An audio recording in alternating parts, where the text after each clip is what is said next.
ചാലിശ്ശേരിയിൽ NV ബാവായുടെ 8ാമത് അനുസ്മരണം നടത്തി. ചാലിശ്ശേരി മണ്ഡലം കോൺഗ്രസ് കമ്മിറ്റി പ്രസിഡന്റും ഗ്രാമപഞ്ചായത്ത് വികസന സ്റ്റാൻഡിംഗ് കമ്മിറ്റി ചെയർമാനും സർവോപരി ജാതി മത കക്ഷി രാഷ്ട്രീയത്തിനതീതമായി ജനങ്ങൾക്ക് ഏറ്റവും പ്രിയങ്കരനായിരുന്ന പൊതുപ്രവർത്തകനായിരുന്ന NV ബാവായുടെ 8ാമത് അനുസ്മരണ സമ്മേളനം ഉദ്ഘാടനം ചെയ്ത് സംസാരിക്കുകയായിരുന്നു തൃത്താല മുൻ MLA VT ബൽറാം പറഞ്ഞു.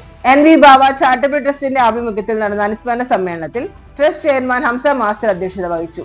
UDF തൃത്താല നിയോജക മണ്ഡലം ചെയർമാൻ TK സുനിൽകുമാർ അനുസ്മരണ പ്രഭാഷണം നടത്തി. Thrithala block Congress committee president K Vinod, Kappur block Congress committee vice president AM Shefeeq, സെക്രട്ടറിമാരായ ഹുസൈൻ പുളിയഞ്ഞാലിൽ, ഹാഷിം അച്ചാരത്ത്, അസീസ് ആമക്കാവ്, ചാലിശ്ശേരി മണ്ഡലം president PV Ummer Moulavi, vice president Pradeep Cheruvassery, Mahila Congress മണ്ഡലം പ്രസിഡന്റ് റുക്കിയ ഹംസ, യൂത്ത് കോൺഗ്രസ് മുൻ മണ്ഡലം പ്രസിഡന്റ് സജീഷ് കളത്തിൽ, പഞ്ചായത്ത് പ്രസിഡന്റ് വിജേഷ് കുട്ടൻ, പഞ്ചായത്ത് അംഗവും NV ബാവായുടെ പുത്രിയുമായ ഫാത്തിമത്ത് ഷിൽജ, പഞ്ചായത്ത് അംഗങ്ങളായ K സുജിത തുടങ്ങിയവർ പങ്കെടുത്തു. ട്രസ്റ്റ് കൺവീനർ അബ്ബാസ് കൂറ്റനാട് സ്വാഗതവും യൂത്ത് കോൺഗ്രസ് മണ്ഡലം പ്രസിഡന്റ് VR പ്രകാശ് നന്ദിയും പറഞ്ഞു.